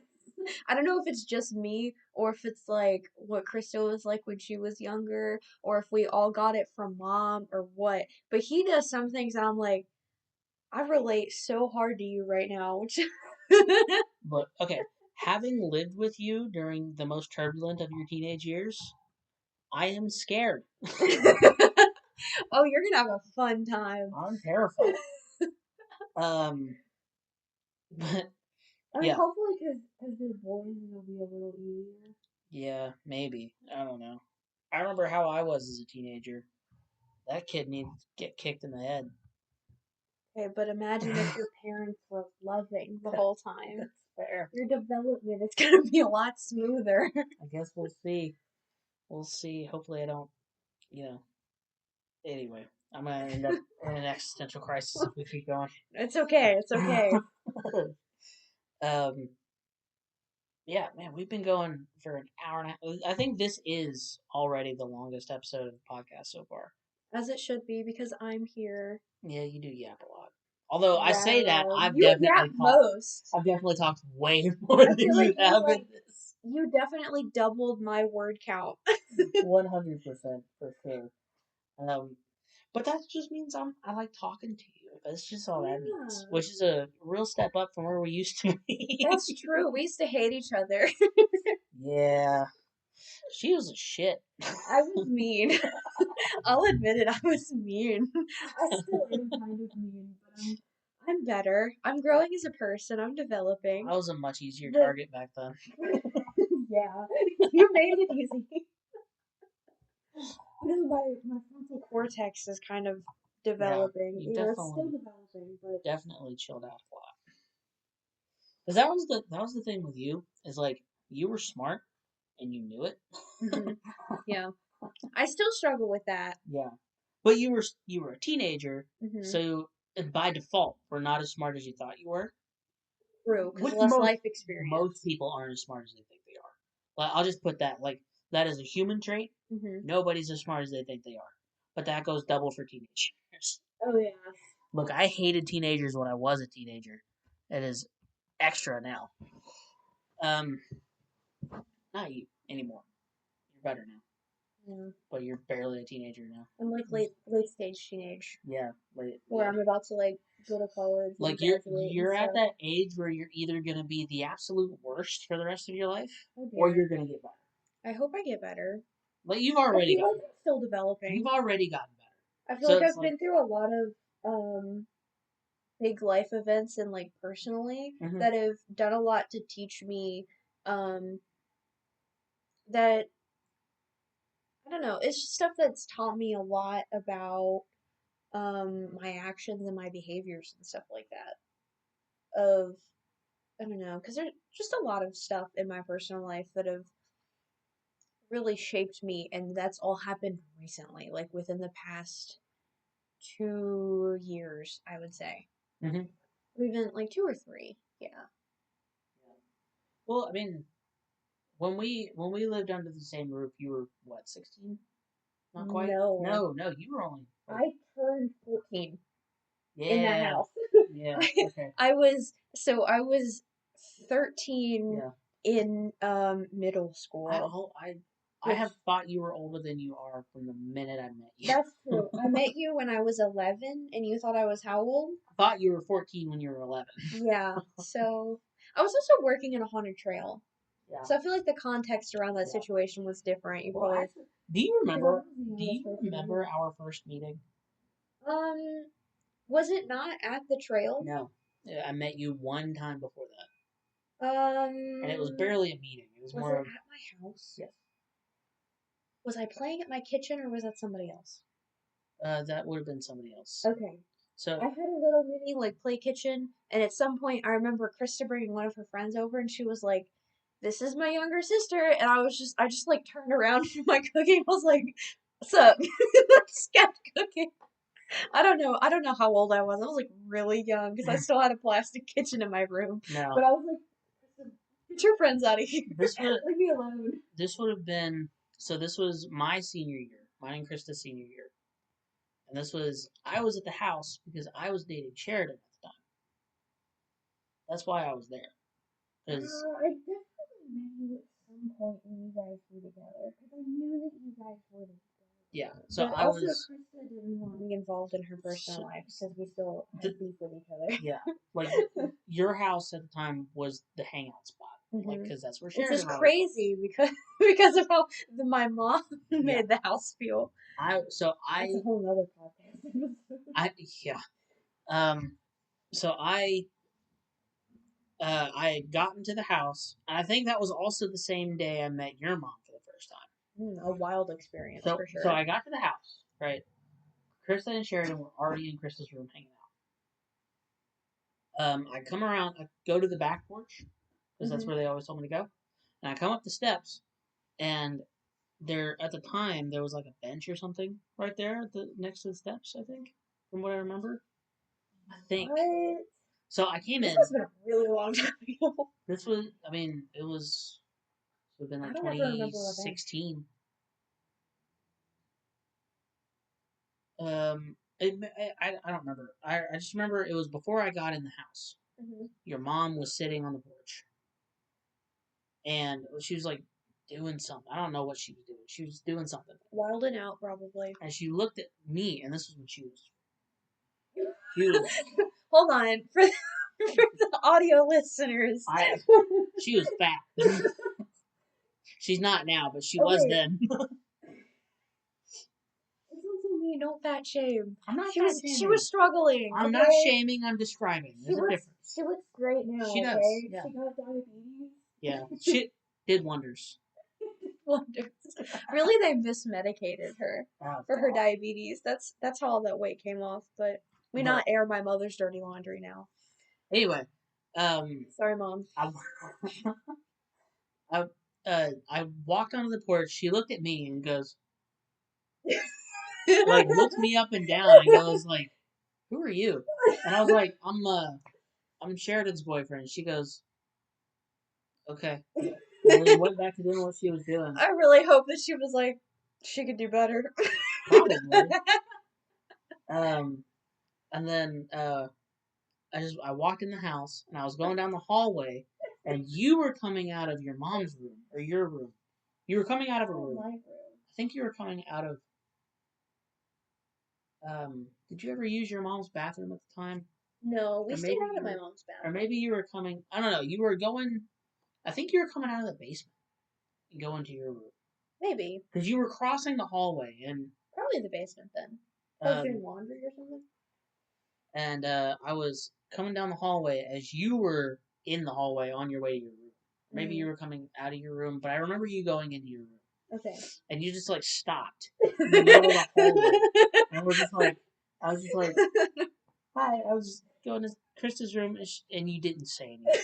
You just like stared at me for a second, I was a really scared child. and you just like didn't say anything to me, and went back in your room, and I just like, all right. Who are these people? I just kept going because every time I'd been there to that point, you weren't home and your mom wasn't home. Neither of you were there, or if you were just in your room, and I hadn't seen you yet. I was hiding. I was hiding because I was scared of Chris's friends. So I just kept walking, and that was how I met you the first time. I don't think that's a meeting. I was a very anxious child. I wouldn't consider that a meeting. Yeah, you would have been, because that was the year before we started the trail, so you would have been So it was like 10. or the year before the trail started, or the year before my first year. Because I started the second year of the trail. So it would have been. My mom thought I was too young to start the first year. It was my senior year. It was 2016. That's when it was.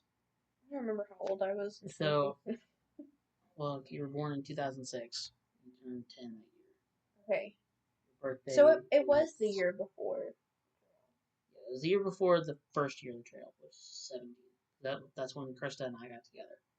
Because the first year of the trail was when we graduated. We got together. I'm misremembering the trail's timeline. We did what, 3 years, 4 years on the trail? I did 3. Yeah, I did 3 because the very first year I didn't have a spot. I was just popped up at the end with a candy bowl, and they didn't do anything to my costume. Yeah. Then I hit a growth spurt, and they had to take all of the stuffing out and add a bunch of fabric panels to make the costume longer. And then the third year was when we did. I just put more blood on me. We didn't really change anything to the costume that year. I think we did. But I did it all 3 years of middle school, and then I had to quit because of high school. I think we only did 3 years. No. So I started in elementary school because COVID ended it in middle school. So we did 17, 18, because 20, yeah, in 19. 2018 was the year where we had the actual haunted house set up that we built. Yeah, and then they called the. Yeah. And then we moved it back to the trail the next year.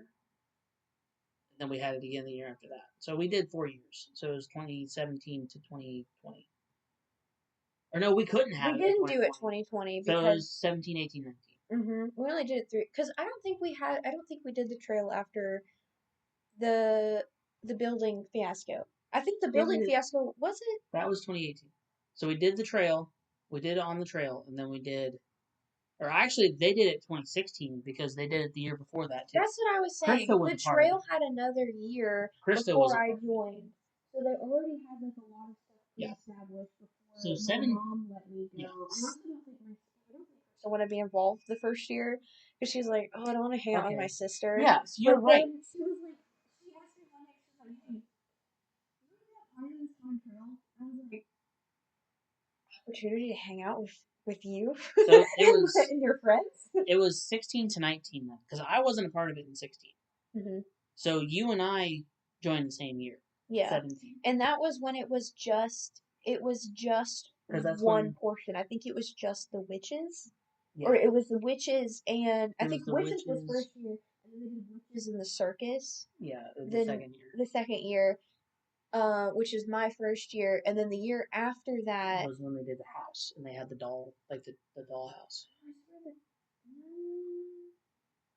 No, because the second year, we had a tent and we did the circus. We added the Yeah. circus.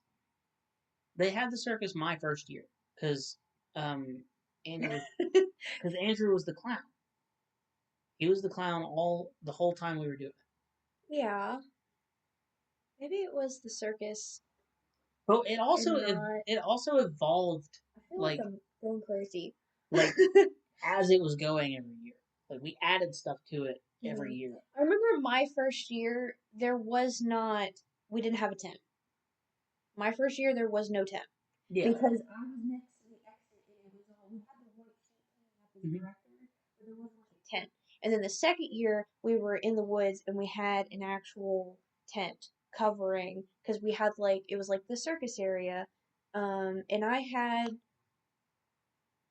thought I must have had my own spot So I know for a fact that when we had the actual haunted house built, that was 2018. out of the pallets.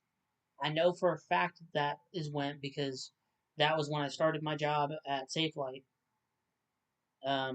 And that was when um and I remember when we were building it because there was a movie that came out and me and John were talking about that movie while we were building the pallet house.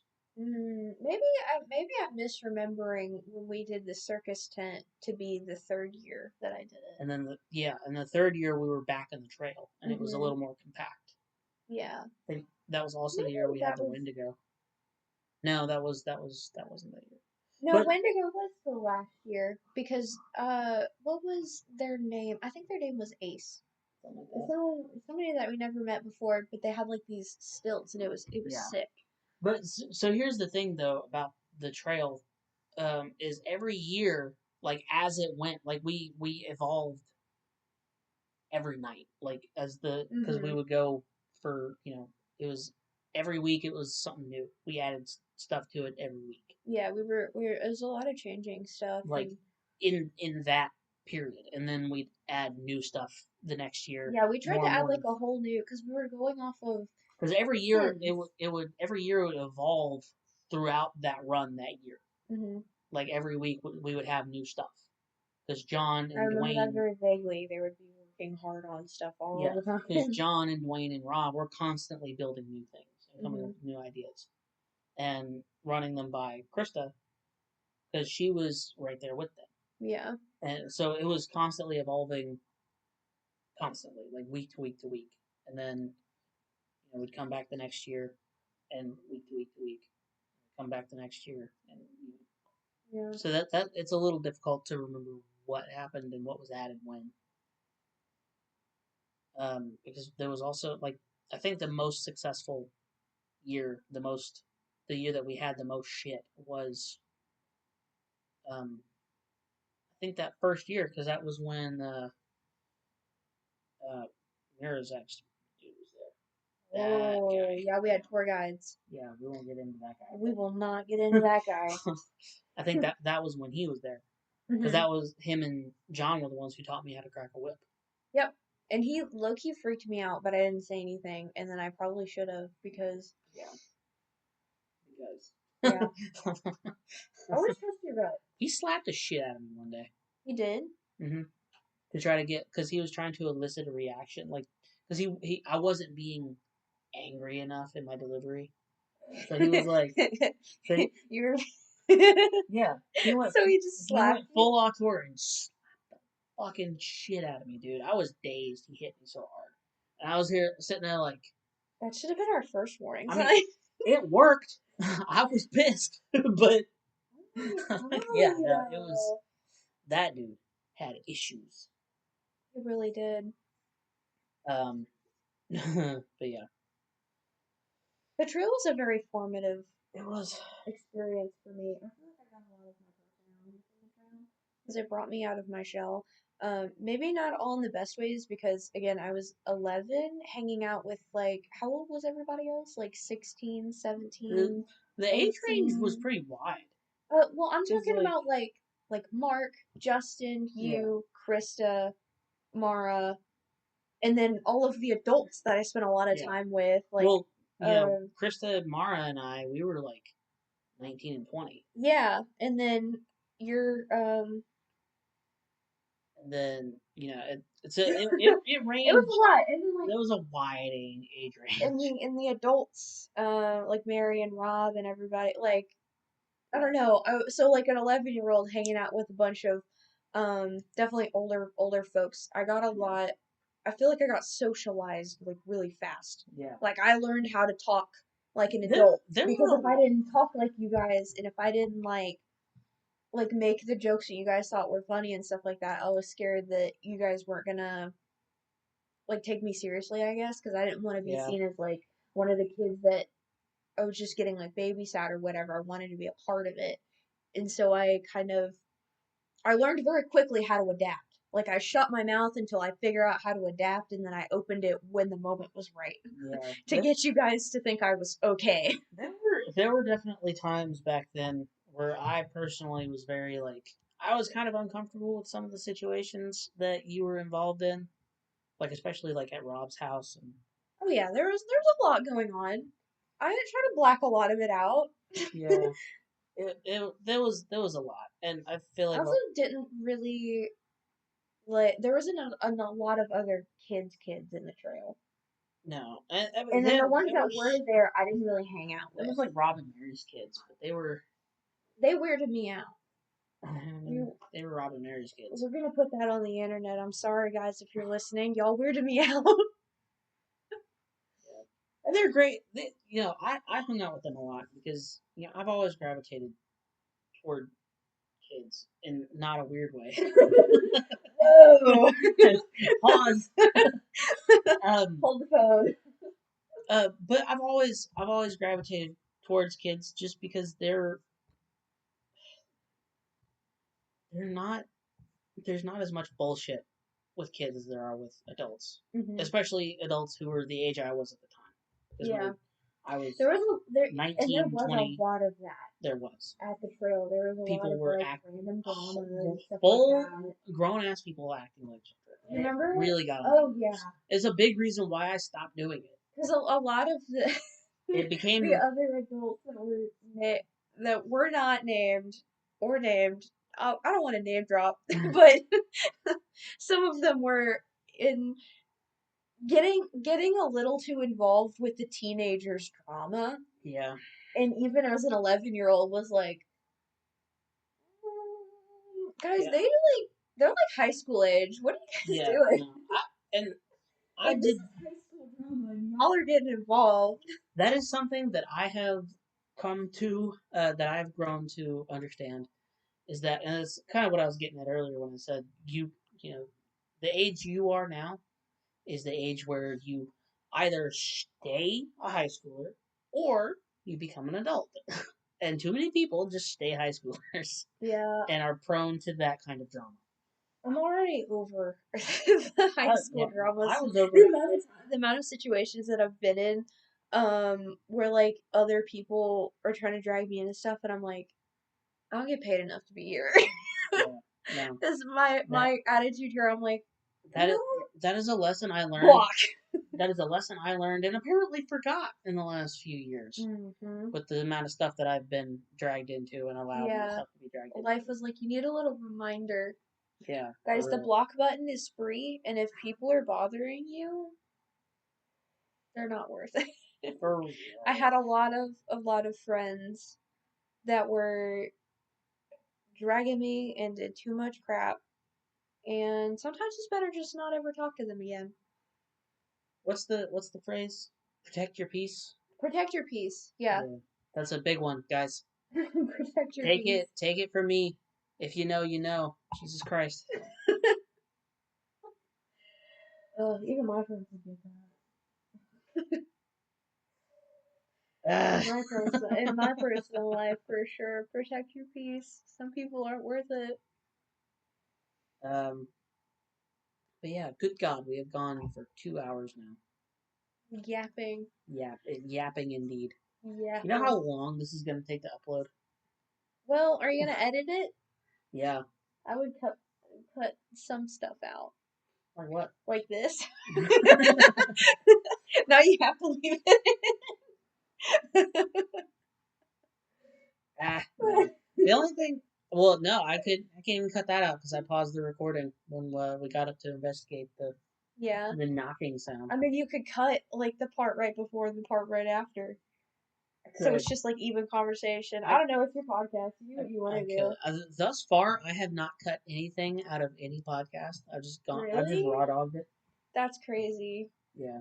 I feel like I'm very paranoid about. There's a lot of stuff with like cancellations and stuff where people will bring up really old stuff from somebody's past and be like, look at a terrible person they were a long time ago. So I'm like really cautious about what I'm saying out loud. So like, I don't think I have anything that I could possibly say that would be like get me canceled or something like that. But I'm also like, what if 20 years in the future I'm trying to get a job and then my new boss like goes back in time and this podcast is like, how dare you say that you can't date AI? My child's best friend is dating an AI. How dare you? Some of my best friends are AI. My wife's sister's grandkid is an AI. How could you? Yeah, I don't think we have any takes quite hot enough to. I hope not. Cancel.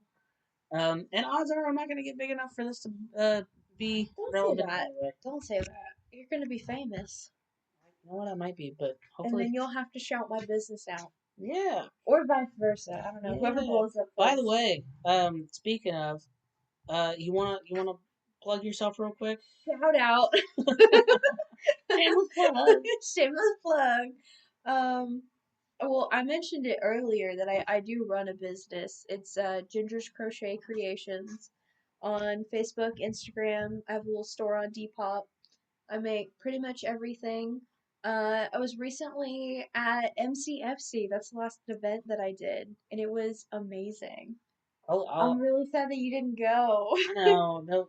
Look, there's been a lot going on. I know, but I let you know about that. I was like, you should go to this event because it's gonna be cool. And you were like, I want to. I wanted to. You didn't go. We were out of town. I think.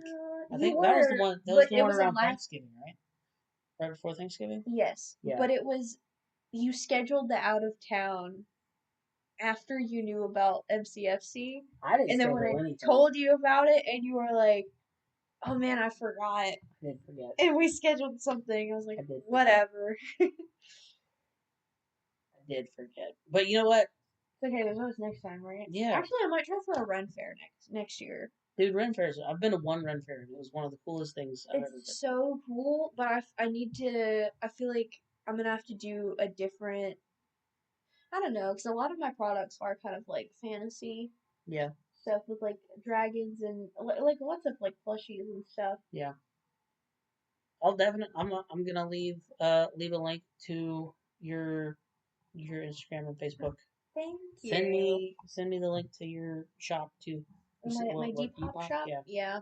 It's only got the clothes listed on there right now. I got lazy because it's annoying to do individual. Have you sold on Depop? No, I'm on Mercari. Okay, it's doing like individual links to everything, and it's annoying. They're blowing me up.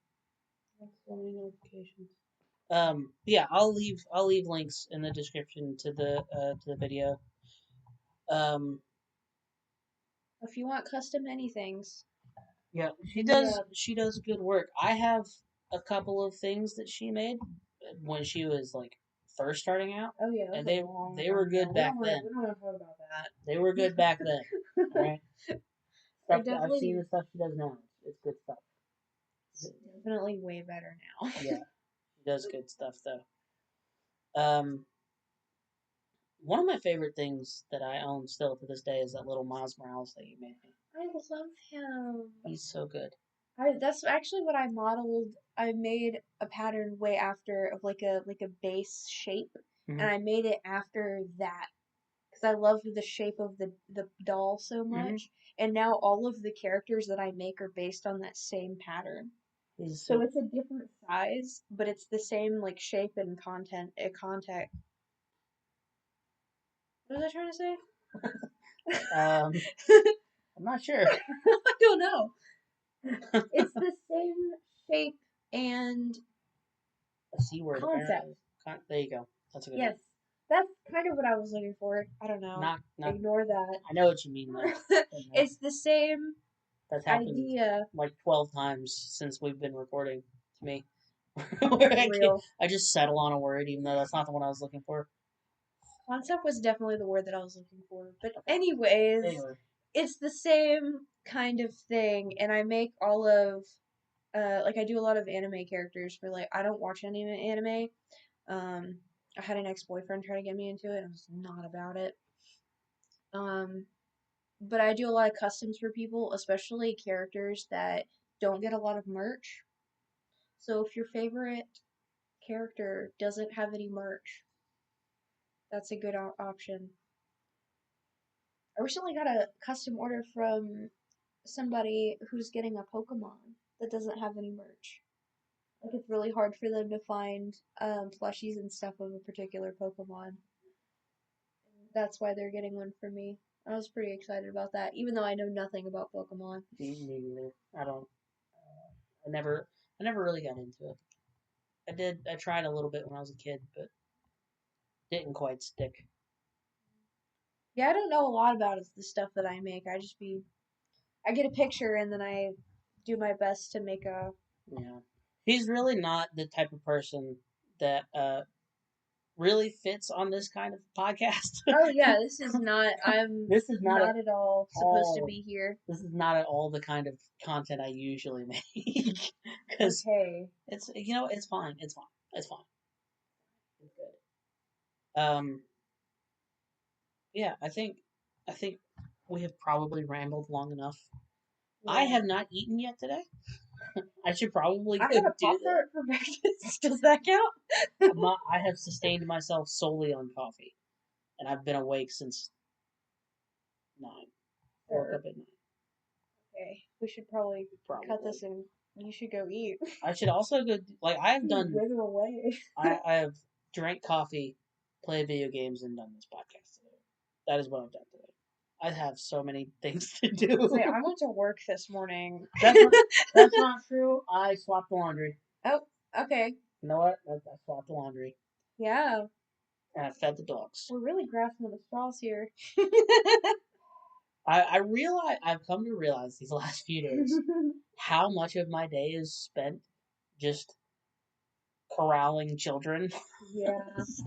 And since I don't currently have them, it It's is kind of so much time. yeah. You should draw. I should. Do some drawing. Get yourself some stock. I was going to yesterday. Because you might be ready for next year con season. Could not pull myself out of the funk I was in yesterday. No, that's understandable. But if you're feeling better today, do some drawing. I probably will. You know what? I probably will. Yeah, I'm gonna go do the dishes after we're done with this. Because there's so many dishes. Real. Ungodly amounts of dishes. Yeah, my dad is sick right now, so I've been doing dishes and I hate it. I don't. It's like a sensory thing with like touching in the wet in the food. Yeah, I don't have a problem with doing dishes. I'm very slow at it. It takes me it'll probably take me about an hour to do what's up there. Krista would take like 20 minutes, if that. It takes me speed demon. She is. I mean, and she grew up. She's been in kitchens for her entire life. She has been doing it. Even our childhood, she was the one that did the dishes most of the time. Yeah. So, anyway, let's wrap this up. Yeah, this was a good first guest to have. Yeah. We went for 2 hours, just yapping. Mostly me. But again, it's my show. I'll talk as much as I want. God damn it. Yeah. I can't even complain. I'm the guest here. Anyway, again, this has been Ginger, my sister-in-law, who I like significantly more than I used to. Oh yeah. Definitely try to have you on again. Maybe we can try to do like you said, Discord or something next time, so we don't have to.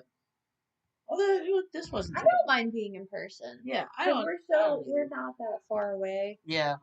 I don't have Discord anymore, anyways. I just got it back recently. Really? Yeah, to play Oh, is online that to with the talk to your guys. little friends? With my little buddies. Yeah, your little guys, and they play the games and they yell at each other. Yeah, they do yell a lot. I'm the only one who doesn't like rage at video games. Everyone else is just like yelling and talking shit about each other, and I'm just like, I'm here for the love of the game, guys. Like, I don't play video games a whole lot anymore because I used to get really into them. that's how Krista is too. Like, I think we get it from her mom. Probably. Anyway, yeah, it was nice having you on. I'll link your stuff in the description, and hopefully we can do this again soon. Hopefully I'll be able to get some more guests on soon. Yeah, as well. cycle through a couple more guests, and then I'll come back and we'll. I've got a couple of people I would love to just sit down and chat to and record it for people to listen to for some reason. Yeah. All right. For some reason. Alrighty. Well, this has been the Childlike Podcast, and bye. You're just not gonna say bye. Just bye. Just sit there rolling your eyes at me. I didn't know that was the outro. Hold on, roll again. We're rolling. We haven't stopped rolling. We're still technically rolling. Oh, okay. You know what I mean. Do the outro again. I was just. I didn't know. I'm sorry. I haven't listened to the podcast. I don't really have an outro. I just say bye and hang up. It's like a. Well, that is the outro. See you guys. Bye.